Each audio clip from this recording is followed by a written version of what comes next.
question 11 has two possible questions that you can answer. Now, these questions ask you to think about pluralism and neo-pluralism. In them, you can focus on the theories and theorists to discuss the nuances of pluralism and neo-pluralism, as well as the critiques. Now, remember, you're not allowed to repeat information in more than one answer, so don't answer both of these questions. Answer one or the other. The first question, 11A, is about pluralism. It says pluralism is a model of democracy that allows space and accounts for the actions of intermediary groups, such as community organizations, religious groups, trade unions, and the like, in the democratic process. In essence, pluralists aim to describe the real workings of democracy. You may consider the ideas of Robert Dole and David Truman, as well as questions such as, how does polyarchy protect democracy against the government of a self-interested minority or the tyranny of the majority? What is meant by the social prerequisites of polyarchy? What is the role of the state in producing policy out of the endless process of bargaining between interest groups? And then 11B asks about the criticisms of classic pluralism. So classic pluralism has been criticized by many theorists. What are the neo-Marxist critiques, such as by Miliband, Polantzis, and Off? What are the main neo-pluralist modifications of the classic pluralist account of interest group politics and the distribution of power? What role does the idea of corporatism play in this debate between classic pluralism and neo-pluralism? And so you can review the differences between pluralism and neo-pluralism. Remember that pluralists saw themselves as empirically examining, quote unquote, the real working of democracy. But unlike Schumpeter and Weber, these theorists focus more on the realization that citizens do much more than just discuss politics and vote in elections. Citizens also organize themselves into large and small interest groups, and then they compete for advantage or power. And both Truman and Dole explore how power is distributed in society and ask two questions. Is government policy being manipulated in their own interest by a small minority? And B, are minority interests at risk from the intolerance of the democratic majority? That is the fear of tyranny of the majority that we talked about at the beginning of the term. Now, Truman's conclusions form the basis of classic pluralism, while Dole is considered a neo-pluralist.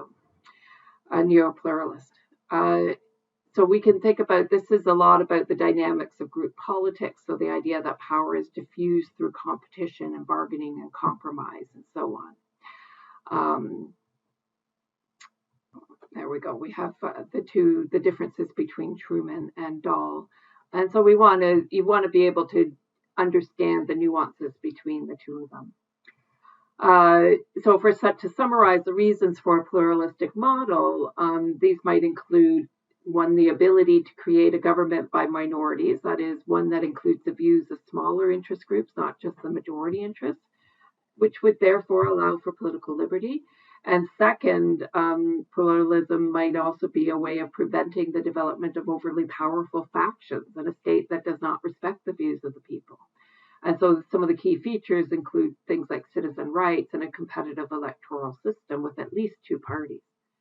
But make sure to note the differences between classic pluralism and neo-pluralism and the critiques that come from neo-Marxists. These challenges are important to how we view democracy today. And so a radical challenge to the theory of pluralism comes from neo-Marxist critiques.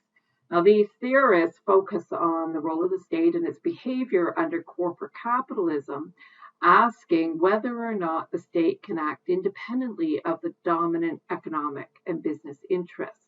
So Marxism focuses on the structural causes of inequality, and neo-Marxism picks up on the critique of pluralist theory and political science and influences the creation of neo-pluralist theory. Both Marxism and neo-Marxism are types of structural theories, but where pluralists see social forces as individuals organized into groups, Marxists will see social forces as organized into classes that are defined by their relationship to the means of production. And so there's three models of neo-Marxism that they talk about in the textbook. One is instrumental or corporate liberal. This is the theorist Miliband, and it's about class power. There's the functionalist model, where the state reproduces capitalism by uniting capitalist classes and blocking the working class unity. And then there's structural dependence or class struggle, which is off. And the power of the capitalist lies in their economic power to invest or move capital. And so they come up with theories to deal with these types of issues. Corporatism was another radical challenge to the classic pluralist theory of liberal democracy. And this theory assesses the way in which very powerful groups, such as business and organized labor or unions, can be incorporated into the state, into policymaking in ways that bypass the normal democratic channels of representation. So they're not elected in, they're just recruited by the government, recruited by parties or through parliamentary debate or the activities of small pressure groups and things like that. So corporatism is a cooperative relationship between the government and certain interest groups. And the goal of that cooperation is to provide stability and predictability in the development and implementation of policies, especially economic policy. You'll remember that classic liberalism arises in the 17th century Britain, building on Hobbes's ideas about the state playing a minimal role in society, and Locke's ideas about the government needing the consent of those who are governed. Now, classical liberalism also involved secularism and the separation of the state from religion, equality of rights, free market economy in the form of capitalism, and so on. And this last bit is important because in classical liberalism, the state is not supposed to interfere in the economy at all. The market itself is supposed to be the most efficient instrument of economic regulation. So this was Adam Smith's idea of the invisible hand that guides the participants in a free market to promote the common good.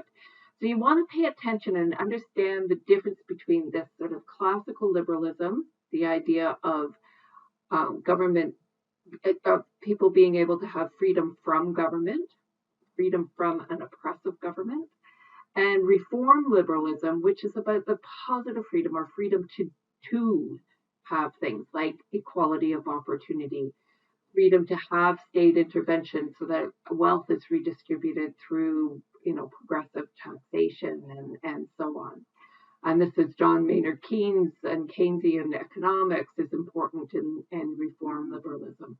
Reform liberalism also encourages universal suffrage, so the freedom to vote for all people. And so we need to think about this question of liberalism. Is liberalism and democracy the same things? And I'm going to pause here, and we're going to move on to the mid to late 20th century models in the next video.